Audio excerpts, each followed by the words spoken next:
Hello there, welcome to the second edition of the PC Flight Podcast. My name is Thomas Haynes. On the programme today, I'm going to be speaking to the organisers of North America's largest flight simulator conferences. It's brand new this year, it's FlightSimExpo. It's coming to Las Vegas in June, but we'll hear more about that later on in the programme. But first, a look back at the news from this week. Starting off with UK 2000, on Sunday they released an update for their Echo Golf Kilo Kilo Gatwick International Airport scenery for X-Plane, making a few minor adjustments by adding some new ground routes, reworking the stand positions, the jetway positions, and also redoing the runway lighting. This update is the first the product has received since its release for the platform back in January of this year, and it's obviously free to download for users that have bought the package. In other news, Imaginesim has released their Zulu Sierra Papa Delta Shanghai scenery for prepared version 4. The development team has said that this update provides a, quote, vastly improved performance, which is the result of a complete model optimization and recompile, end quote. The update features high-definition building texturing and improved new version 4 ground polygons. Good news is that it's free to existing FSX and P3D users. However, for some reason, and I don't know why, those people who bought the product originally through SimMarket are somehow not able to receive the update. However, the team has said that they are working on this. Moving on to Sunday, Aerosoft released some previews of their Cologne airport scenery. The developer, Joe Ireland, posted some previews of the airport on the Aerosoft forums, and he showed some close-ups of the scenery showing off the level of detail that provided in the package. And there's no word on release schedule, but it doesn't look too far off going by what the pictures look like. Now, I'd actually just got into bed when this happened in the next story. I got a notification from Facebook. I was about to cancel it and then roll over and go to sleep again, but then I saw it was from FlyTampa. I thought maybe they'd announced the release of one of their sceneries, but no, it was something quite different.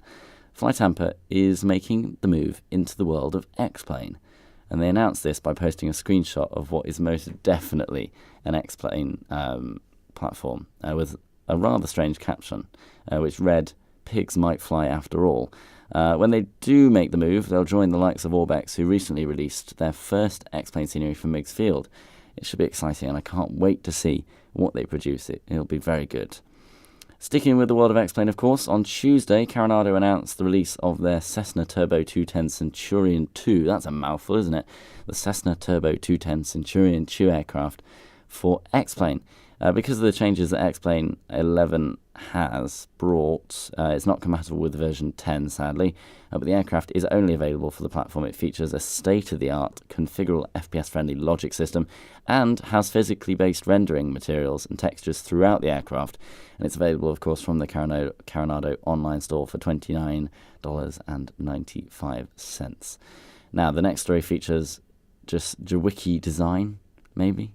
I think I've got it right. But also on Tuesday, of course, this week, Drzewiecki Design released some more previews of their Kilo Sierra Echo Alpha scenery, or also known as Seattle. It's the whole Seattle area, actually.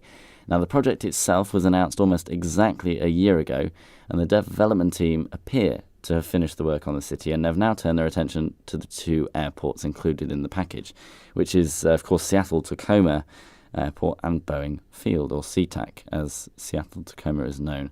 Now, there's no update on the release date. However, upon announcing the development, they said it would be released in 2017. They announced it almost a year ago, and they said it would be released by the end of 2017. And as you might have noticed, it's no longer 2017, so we're not entirely sure when it's going to come, but it looks like it's getting there. And finally, it was announced on Wednesday that Bill Womack would be rejoining the Orbx development team. He's obviously going to take the titles from his company, iBlue Yonder, and publish them on the Orbx Direct website. The CEO of Orbx, John Venema, said that he is absolutely thrilled to welcome Bill back to the Orbx family, and he said that he and I remained great friends for the past decade and was delighted when he approached me to have us publish his iconic airports. Mr. Womack, of course, cited the increase in the size and complexity of the airports that he wants to develop as the reason for the move back to Orbx. He said that his goals have always closely tracked those of Orbx, and those to create small airfields that are full of character and long on immersion. Lately, though, apparently, he's been branching into larger and more complex projects that require more time and energy that one person can give. And apparently it takes a team to get work of this caliber done. And of course, he said that Orbx certainly has the right developers for that job. He concluded that apparently, quote, it was the best fit he could imagine, and that he was so tickled to be back. I love it. Of course, you can read the full press release on the Orbx forums, but the previews he's released of Nantucket Island look amazing. But yeah, Bill Womack has rejoined Orbx.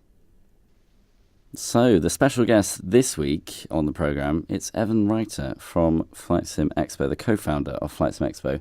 And for those that don't know, explain to everybody, Evan, what is FlightSimExpo? Well, thanks for having me, Thomas. FlightSimExpo is a flight simulation conference that's taking place this year in Las Vegas on June 9th and 10th. You can find all the information, of course, on our website at www.flightsimexpo.com. What this event really is an opportunity for the flight simulation community to come together. It's part trade show and part conference. So, of course, we'll have lots of speakers taking place throughout the weekend, seminars ranging from people who are talking about real-world aviation, flying, and careers, through to people who are talking about home cockpit builds, using 3D printing in home cockpit building, and how to use your simulator most effectively. And then, of course, we have a large trade show floor as well, with over 30 exhibitors that are confirmed, all the top names that you might expect in flight simulation. Of course, they're all on our website, and really just an opportunity for all of us to come together and kind of geek out a little bit over the course of the weekend. So for someone that's not been to a sort of a conference for flight sim or an expo for flight sim, just try and explain or describe the atmosphere of one of these events. It's a very unique atmosphere. For anyone who hasn't been there before, it really is hard to describe unless you've done it. But everyone at this conference is super passionate about flight simulation and aviation. And so you might think, okay, well, I'm going to this conference with 700 people. I don't know anybody there. It's so easy to make friends because all of us are there passionate about simulation, talking to somebody at a booth or outside of the conference room about something, and all of a sudden you're going to dinner with a group of 10 people that night. That really is how it works. It's a very special and very unique environment. And of course, it's really cool to be able to actually try out all these different setups from developers. I'm not going to list the whole list of them. They're all on our website, but it's people like Aerosoft where you might be able to go up and actually try one of their products. It's people like X-Plane who's going to have a 3D and a virtual reality demonstration available with the glasses and everything you can put on and actually see what's going on. It's people like the Jet Sim who are actually going to have cockpit and airliner parts there that you can actually play around with and purchase as part of your simulator setup. I'm just naming a few here, but the reality is you can go through booth by actually see some of the add-ons that you have, see what else they have available, and really be able to try things hands-on before you buy them. Yeah, I mean, that is one of my favorite parts of the event. Of course, you mentioned Las Vegas. Why did you choose Las Vegas for the first event? Yeah, it really wasn't us that chose it, actually. It was really the community that did. And that's our big focus with FlightSimExpo, is making this an event that's driven by the community. Myself and the co-founder, Phil, as well as our team of about 5 volunteers, we're really trying to make this event be something that's done and driven by the community. We view our role as taking the feedback that we get and trying to implement it. So prior to the launch of FlightSimExpo, we went out to some of the top aviation and flight simulation developers, a lot of the names you see on our website, and we said, okay, guys, if you were going to put together a flight simulation conference in North America, where would you like to go and when would you like it to be? And that's our plan every single year, not only to involve just the developers, but next year as well to involve the attendees. So people are actually going to get the opportunity to vote on which cities they might want, to give us suggestions as to potential venues that they might want to see. And we'll do our best to implement as many of those suggestions as possible to keep building the conference. We're very excited, though, about Las Vegas. The fact that it was the pick from so many different developers was fantastic. There's just so much to do there. You've probably seen a lot of that on our website already, but just looking at the number of activities in and around the conference. I don't know, are you much into gambling? No, not myself. Yeah, and me neither. Like, I had never been to Vegas before. I went down there to do the site visit on the hotel. Yeah. Couldn't care less about the gambling floor. It's totally not my thing. But even just walking around the strip, there's it's a fantastic hotels atmosphere. that have roller coasters in them, right? Yeah. There's people out on the street that are doing performances. If you go outside of the city, you've got the Grand Canyon, all kinds of great nature trails, hiking, zip lining, fantastic museums. And then, of course, we've got some great discounts on our website for partner activities nearby the event that you can also take advantage of, which we're happy to talk about too. Sure, yeah. If you want to, what kind of partner activities are there that are available to people? Well, first of all, we've got, and this one is free, a tour of Nellis Air Force Base, which is actually quite difficult to get into. So it'll be Friday afternoon before the conference. It's limited to 50 people, so we'll have a raffle or some kind of a prize that allows people to get that in advance.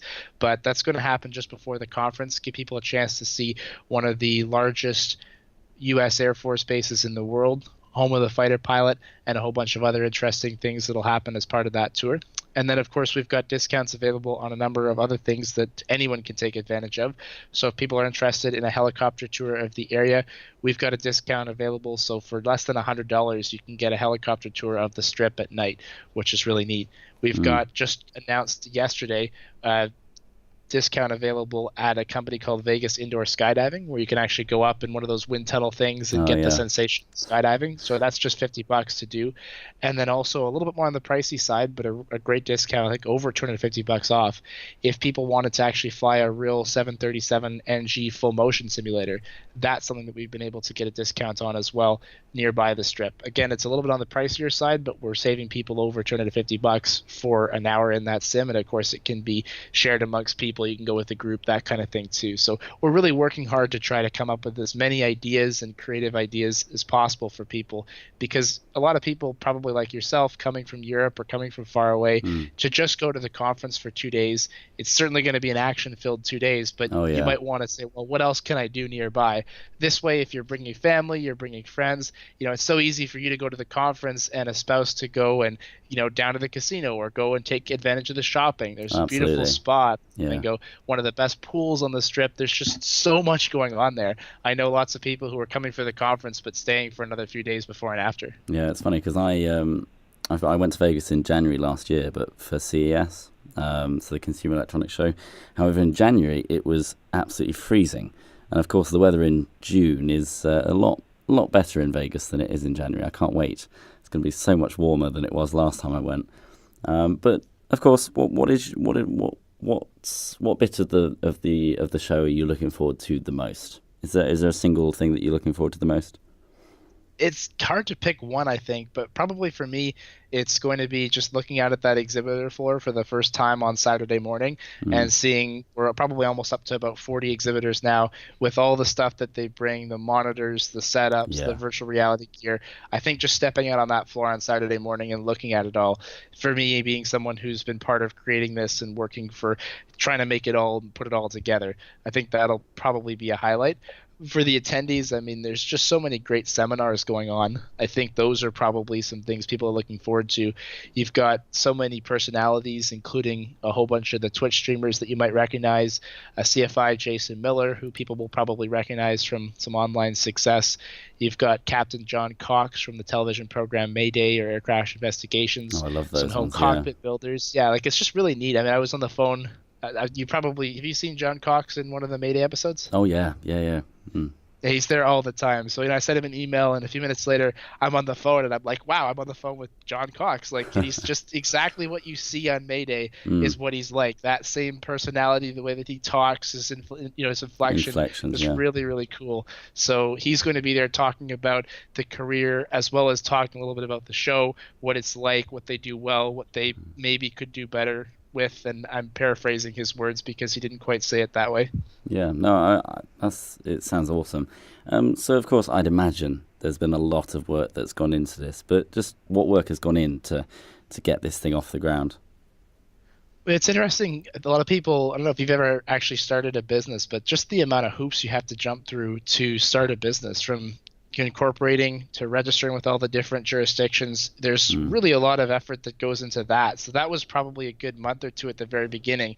I remember having to try to get a bank account was like one of the most difficult things we had to do. The number of things you had to bring with you, actually had to physically go to Vegas twice in order to try and get the bank account established. Just a lot of stuff that people don't think about that goes on behind the scenes, but that's all boring. The fun stuff is what we do most of the time, which is reaching out to developers, reaching out to different exhibitors, trying to get their feedback, and then putting that into a conference that actually works. So a lot of it is just back and forth with developers, with venues, with suppliers like AV and show services, that kind of thing, and really trying to show people what this event is all about. One of the biggest challenges we face is we're trying to make this event as accessible as possible for people. We don't want people having to pay hundreds of dollars to attend an event like this. And when you go into Vegas, it's really difficult to convince them that that's the case. Yeah. We talk to the hotel and they go, okay, so you're looking at 10 by 10 booths. That's probably going to be like, $4,000 to $6,000, right?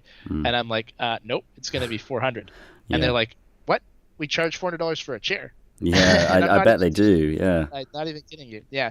So trying to tell them, look, this is not that type of event, right? We don't have huge corporations in flight simulation. It's just not big enough. No. So we're going to bring 700 people here. It'll be great for you as a hotel. But if you want us to charge $5,000 for a booth, that's not happening. No one so will pay we've it. worked with a number of groups to find really, really good partners that have helped us with the pricing. And that's why you see room rates for $59 a night, I know. $119. That was nights, insane. right? So, yeah, isn't that great? I was looking at it. I had to double take. I was like, are you sure? 59 a night in Vegas? No way. But on the obviously strip, it's in possible. the middle of the strip, right? Exactly. So we're really happy about stuff like that, and we've worked very hard to find the right partners to work with because, as I say, this is Vegas, and they're expecting huge corporations in events like this, and that's just not who we are. Absolutely. No, that's very good. So just remind everybody how they can get involved and attend. What do they have to do? For sure. So there's really just two things. The first thing is registering for the conference. That's on our website at FlightSimExpo.com. It's $70 to attend both Saturday and Sunday, and then there's different pricing available for each individual day. We definitely encourage people to register early if they do plan to attend. Make sure you're going first, of course. No point in registering if you're not sure. But as soon as you know, definitely suggest you register early. Our prices are discounted so that people can access the event early. If you wait until May, prices go up in May because we're trying to encourage you to register now. So the more people that do that now, the more opportunity we have to go to partners like the ones I mentioned and say, look, we've got X number of people registered. What do you want to do to give them a bit of a discount? That's how we've gotten things like the 737 sim, the Vegas indoor skydiving, that kind of thing. Okay, my second piece then is the hotel room. So you mentioned those hotel rates, $59 a night. They are not going to last. Last I checked, which was a couple days ago, we have about 100 rooms left at that price, and they will go quickly. It's only March. That was out of about 600. So we've got not a whole lot left. The sooner people book their hotel rooms, the sooner they will be guaranteed that rate. If you wait, there is no guarantee that that rate will continue. Once we fill up the block, then it's up to the hotel to decide if they want to release some additional rooms, and that'll be based on their availability and what else they have going on. So strongly encourage people, if they want the best rates, to book the hotel now. It's free to cancel, so if people choose to they're not sure yet, might be a good idea to book the hotel room now. And then as long as you book it, so you cancel at least 72 hours in advance, at least you've got that rate locked in. Absolutely. Well, that's brilliant. I can't wait to go. It's going to be a really good time. Always is. But yeah, thank you very much for joining me today, Evan. It's been very good. Thank you. Yeah, we're definitely looking forward to having you guys there. You've got a few people coming, is that right? Yes, yeah, we've got two people coming, but it should be good because these events are it sort of is a bit surreal actually because flight sim's such a niche hobby that actually you're never really around physical people who like the same thing, and when you go to these events, everybody you turn to has the same interest, which is that's the surreal part for me, because I don't know many people in physical form that actually like flight sim, but that's why I go to these events. But they're good fun. Yeah, no, I totally exactly agree with that. And it's the type of thing where, not that we'll see this because we're inside, but you might be outside walking around on the strip and an airplane goes by, and at least for me with my group of friends, like, I'm the only one who looks up. Yeah. When you're at an event like this, we all look up, right? So it's really, really cool environment, exactly what you said. And that reminds me actually of one other cool thing that's interesting about Vegas, and all this is on our website, so I definitely encourage people to take a look at it if they haven't. But one of the nearby attractions that's great for people is just as soon as you land, just nearby the airport there, if you have a rental car, there's a really great spot spot to do some plane spotting just outside the fence parallel to the runways. And they actually have set up on the local FM radio the ATC transmission. So you can tune your radio in your car to 101.1 and you can literally listen to ATC right beside the airport and watch the airplanes take off and land, which is really neat. That's awesome. That really is. Well, I can't wait to join you, of course, in June. What dates is it again? It's June 9th and 10th, 2018, Flamingo Las Vegas Resort, of course, in Las Vegas, Nevada. And all the information is available on the website, FlightSimExpo.com. Also encouraging people, they haven't already, to make sure that you follow us on Facebook. Thomas is involved in a contest that we'll be running in the second week of April, giving people some opportunities to win some awesome prizes. It'll all be done on Facebook for 5 straight days in that second week of April. And the grand prize at the end of all that is a free upgrade to a suite for the entire weekend. So definitely encourage people to take advantage of those opportunities. Of course, it's all free. All you need to do is follow us on Facebook and watch for the prize opportunities all week long, April 9th through the 13th. Brilliant. Thank you, Evan. Well, thank you very much for joining me today, of course, on the PC Flight podcast. You can find more information on the PC Flight website, pcflight.net. Join us again next week if you can.